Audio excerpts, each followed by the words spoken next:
గుడిలా ఉండే ఒక ఖాళీ స్థలం వేలాది మంది జీవితాలను బాగు చేసే ఒక విద్యా కేంద్రంగా ఎలా మారింది? డాక్టర్లు, ఇంజనీర్లు, సైంటిస్టులు, పాస్టర్లను తయారు చేసిన ఆ పవిత్ర భూమి కథ ఏంటి?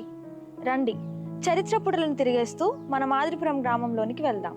అది 1935వ సంవత్సరం. దైవజనులు బిషప్ వేదనాయకం శామ్యుయల్ అజ్రయ తండ్రి గారు అభయపాలెంలో కన్ఫర్మేషన్ ఆరాధన ముగించుకొని ఖమ్మం వైపు వెళ్తుండగా ఖమ్మం వరంగల్ హైవే పక్కన ఉన్న ఒక తుమ్మ చెట్టు కింద కాసేపు ఆగారు. చెట్టు క్రింద నిలబడి ఈ ప్రాంతంలో ఒక గొప్ప క్రైస్తవ గ్రామాన్ని నిర్మించాలని ఆయన కలగన్నారు. వెంటనే ఆలస్యం చేయకుండా అదే సంవత్సరం 1935 మే నెలలో ఆయన ఒక ప్రాముఖ్యమైన నిర్ణయాన్ని తీసుకున్నారు. సుబ్రవేడు షావుకార్ దగ్గర, అలాగే స్థానిక బంజారాల దగ్గర ఎకరం 25 రూపాయల చొప్పున మొత్తం 135 ఎకరాల మెట్ట భూమిని ఆయన కొనుగోలు చేశారు. ఈ భూమిని పేదలకు పంచిపెట్టారు. అలా మెల్లమెల్లగా ఈ గ్రామం రూపుదిద్దుకుంది. చుట్టుపక్కల ఉన్న గ్రామాలు ఈ గ్రామాన్ని చూసి ఆదర్శంగా ఉండాలన్న ఆలోచనతో దూరదృష్టి కలిగి అజ్రయ తండ్రి గారు ఈ గ్రామానికి మాదిరిపురం అనే పేరు పెట్టారు.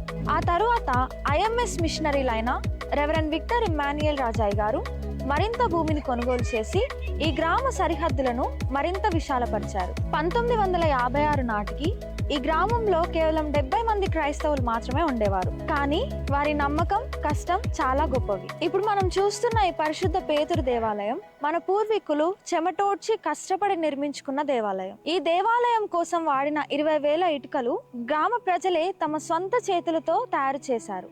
కానీ కాలం గడిచే కొద్దీ పరిస్థితి మారిపోయింది.